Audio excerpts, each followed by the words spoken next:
Hey everyone, this is Prince Watercress, and welcome back to Let's Play Spyro the Dragon for the Sony PlayStation 1.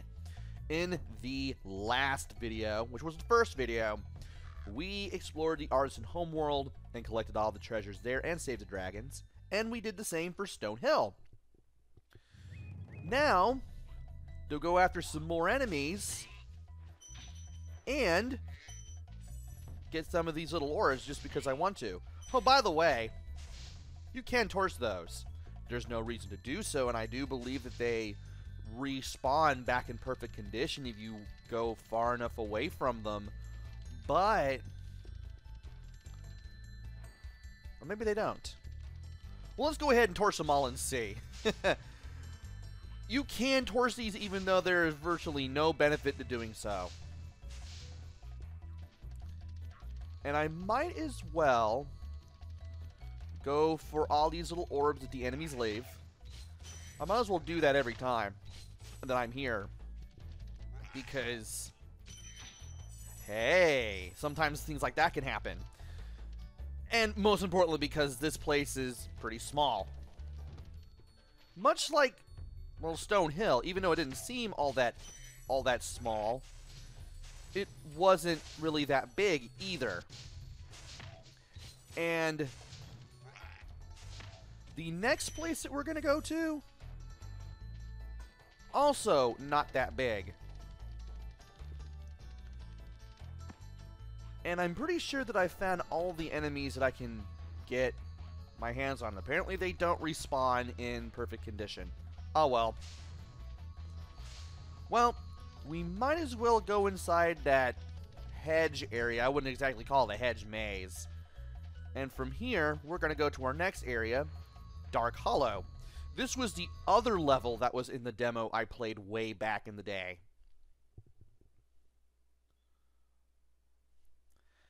And you can get through this one a little more quickly than you can Stone Hill. By the way, music here, same as in the demo. And I am going to put a link to the music for this area in the description, because I do like it. Music for this game, as well as Ripto's Rage and Year of the Dragon, all done by Stuart Copeland of The Police. He did a pretty good job on the music here, and in the sequels.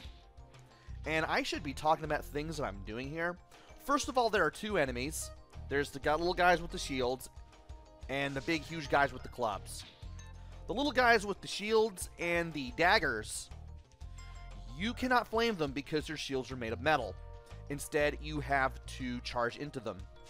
And these guys with the wooden shields and the clubs, even though their shields are made of wood, you can't run into them with the charge attack because they're too big. So you have to flame them instead. And if you talk to this guy, he's going to be one of 3 dragons to rescue, and one of 2 who tells you, hey, different enemies are going to need different attacks. Oh, it's you. I wasn't sure if you'd escape those annoying little creatures. Of course, they wouldn't bother me, but here's a hint. Metal armor is fireproof, but a charge attack will take care of them. Speaking of the numbers 2 and 3, I just now realized there's a 3rd enemy, and we'll be seeing them right here. I just did a practice run of this, and I forgot all about them. These guys. They're wearing metal armor and helmets despite their wooden shield. They are impervious to flames from the front, but you can flame them from behind and get rid of them that way. And they both drop 5 gems each. And by going in here, you'll be able to find the key, some gems, and another dragon. Don't forget to look down here because there are some gems that can be easy to miss. And believe it or not, Sparks can take the key if you need him to, and yeah, you don't want to land in that water. It will hurt. I thought I could land that. Clearly I couldn't. And I thought I was not going to land that either. Let's go ahead and rescue Oswin. know a secret? Use the triangle button when you want to zoom in and look around. Oh, your secret's safe with me.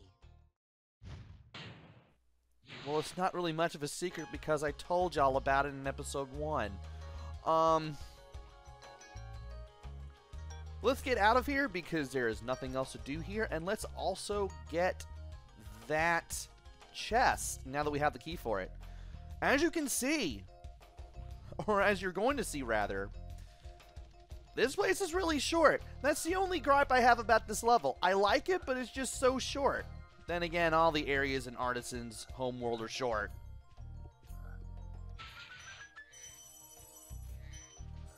Alright. Now I got 3 of these guys and a big guy. Well, 2 out of 3 ain't bad, to quote Meatloaf. And since I can do it, I'm going to do it. You don't necessarily have to do that, but you can, and it's great. Oh, and you can flame these guys from behind. I usually don't get a chance to do so. And while you could drop here, why would you? Just take the stairs. You'll get the gems that way. And I know that I'm missing at least 1 gem here. I was. And by flying off the edges at the top of these stairs, you can get the things. I should really be getting... You stop flying away from me. I need to get some fodder so I can refill that lost hit point. Okay. Now for the other one.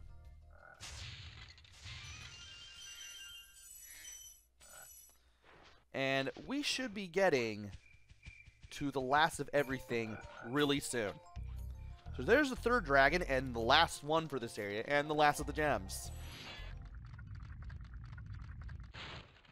Big enemies like this Gnorc with the club cannot be charged, but a quick flame, that should defeat them.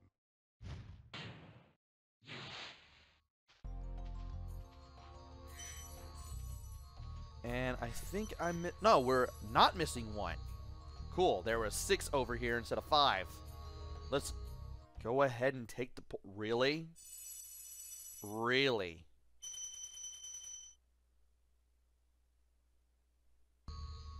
I've only been recording for less than 8 minutes. That's wild. I didn't think I'd get through it so fast. Well, let's go ahead and kill some time here. And let's get ourselves another life. Let's get ourselves another life. He ran into the... Oh, he didn't run into the hedges. Okay. Well, it made sense to go in here and do all the things that we did. Does this lead to the... Yeah, that leads to the balloonist. And while I would like to go over to the balloonist or the... What is it? The area where the first boss is... I don't want to do that. Instead, I want to play a whole nother level, and it's going to be right over here. And it's a good thing that I went in this direction because there's a dude here. Alright. And the place we're going to go is in the town square. This is probably against my better judgment because I did not practice this. Mostly because I just played Dark Hollow, and that was all I did for the practice run, and I didn't think I'd go through so fast. Plus, this was not in the demo. I mean, there was a portal there, but there was nothing. It was just an empty arch and nothing more. And the chicken here are the fodders for this area. Fodders. I'm pluralizing an already plural word. Great job, Watercress. Anyway, let's go ahead and rescue Niles. Welcome to Town Square, Spyro. Begin exploring by gliding to that area with the bulls. Use the L2 and R2 buttons to get a good look. And using to learn the camera. That is awesome. And the bulls are just like the Rams in Stonehill. So if you know how the Rams in Stonehill fight, you can fight these guys the same way.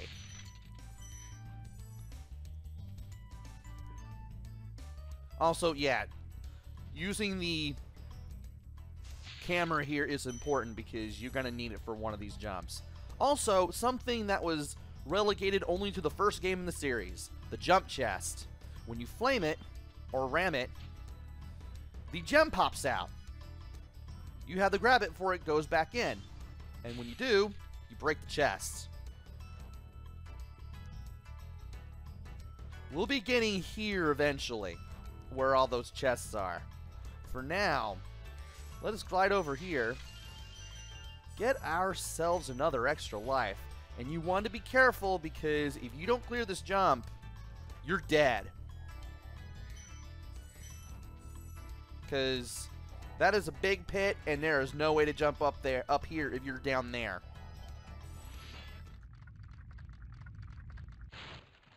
Thanks, Spyro. I had the worst itch on the tip of my wing. Oh, did you know that you get your longest glides by pressing X at the very top of your jump? This was mentioned in Stonehill, but in case you need a reminder. Anyway, Matador. You can flame them. You walked right onto it. And I hear a thief. If you hear the nya nya nya nya and the laughter in that thin voice, that's the thief.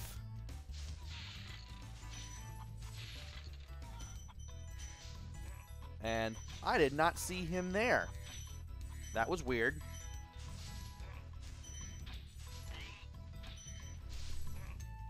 You walked right onto it.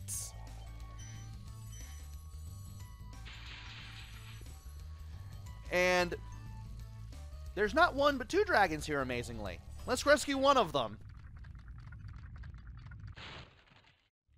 Spyro, did you see a man dressed in blue running around here?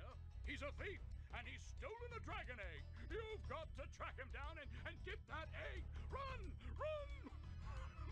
I'm getting a little winded. Well, that's what you get for flying all the time. Anywho, which is the word that I rarely use in these videos, we need to get somewhere. How? Well, we need to go over here, and we need to look around. I believe... There we go. Yeah, you kind of have to follow the right-hand wall as you glide there so you can get over here. It can be a little hard to notice. And I thought I got him. Now I did. Yeah, you don't have to charge into the thieves. You can flame them. If you can get close enough. And let's... Yeah. Let's do it that way so we don't run into the water below. There is no barrier here, by the way. You're as good as dead as you drop down there. Before I do anything else, let's... Glad I did. I had a feeling that I would get myself in trouble if I didn't do this first. All right.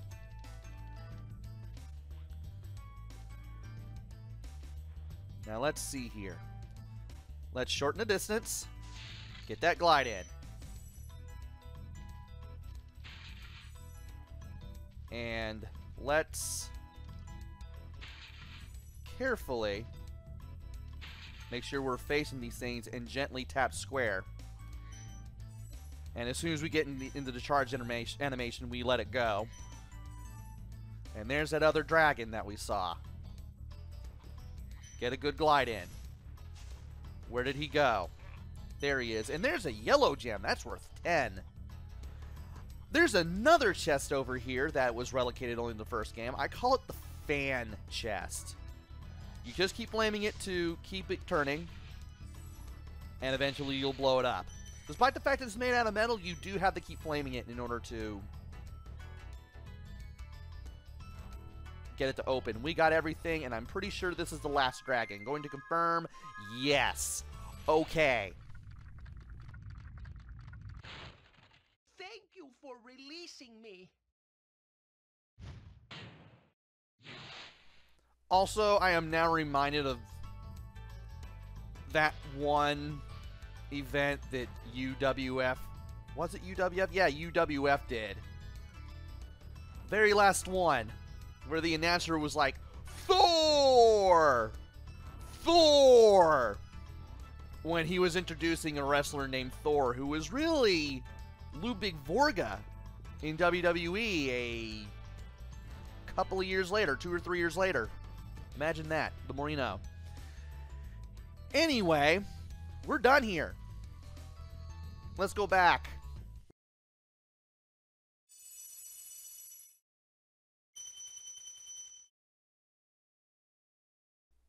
And I might as well go ahead and use the rest of my time to get the little orbs again. Because I might as well. Might as well go ahead and get ready for next time. And we are already halfway done with the orbs. I don't know the number you need off the top of my head. I just know that you gotta completely orbit the spinning golden dragon head with orbs to get an extra life.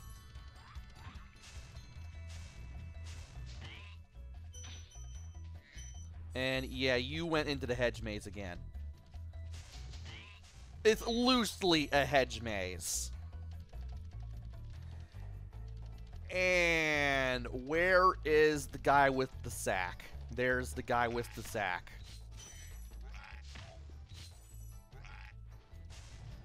You come back here. And there we go. We had just enough for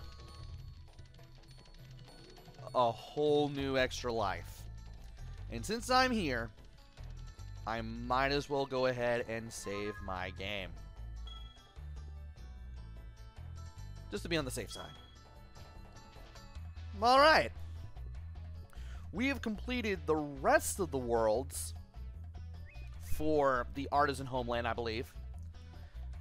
And while we could go to the next world, because we've obviously rescued more than 10 dragons. I mean, we did that as soon as we started Dark Hollow today. There's one more place to go, and that's that boss area inside the big, giant stone dragon head in that one part of the home world. I want to go through that area and beat that guy and get whatever is there. But that will have to wait until the next video. So, join me next time where we explore the last area of the Artisan Homeworld and head on over to the next one. Until then, this is Prince Watercress. Take care, stay safe, and thanks for watching!